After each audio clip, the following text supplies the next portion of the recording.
माध्यम से खबर मिली कि देश की संसद के सामने महिला आरक्षण बिल आने वाला है, कि कैबिनेट ने उसको पास कर दिया है और देश की संसद में, देश की विधानसभाओं में महिलाओं को 1/3 आरक्षण मिलेगा।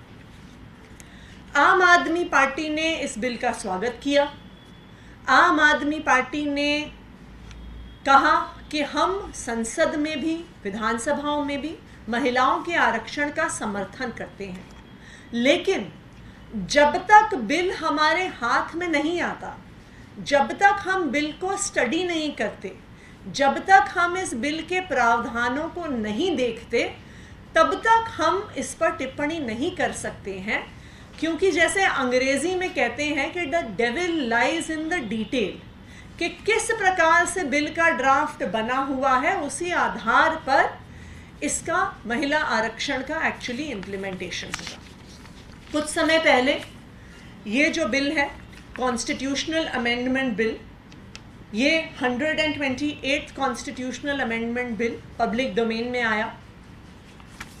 इस बिल को केयरफुली देखने के बाद जब इसको क्लॉज बाय क्लॉज हमने पढ़ा, तो फिर ये समझ में आया कि ये महिला आरक्षण बिल नहीं है, ये 2024 के चुनाव से पहले महिला बेवकूफ़ बनाओ बिल है।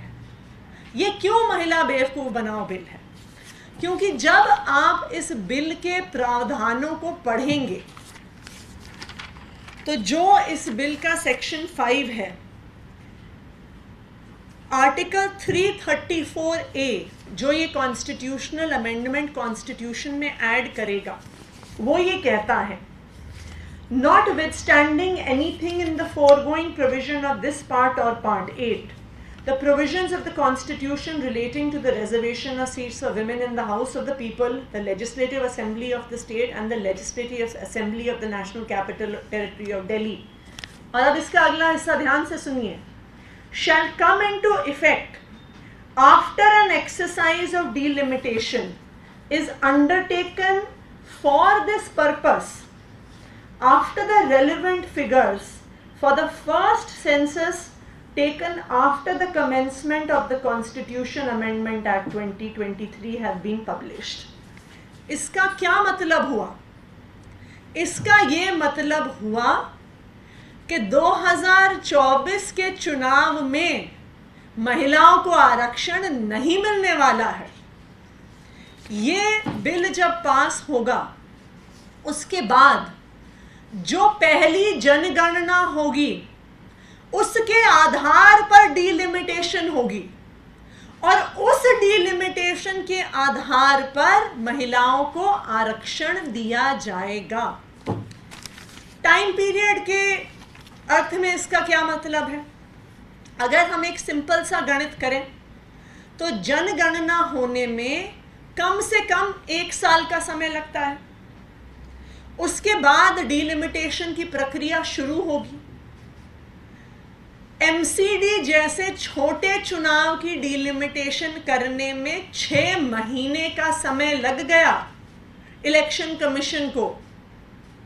तो जब पूरे देश की डीलिमिटेशन होनी होगी तो 1 साल 2 साल का समय आराम से किसी भी डीलिमिटेशन कमीशन को लग सकता है।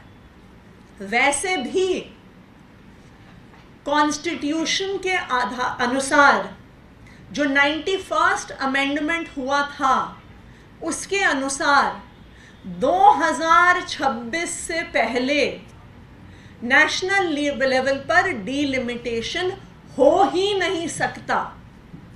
इसका मतलब कि जिस महिला आरक्षण बिल का इतना ढिंढोरा पीटा जा रहा है, उसका जल्द से जल्द इम्प्लीमेंटेशन अगर होगा तो 2027 या 2028 में होगा, ये 2024 में होने वाला नहीं है।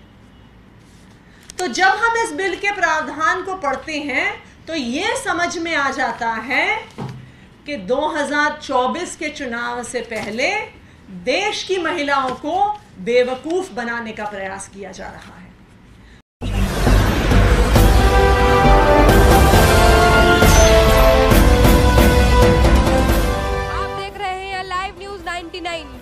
सबसे पहले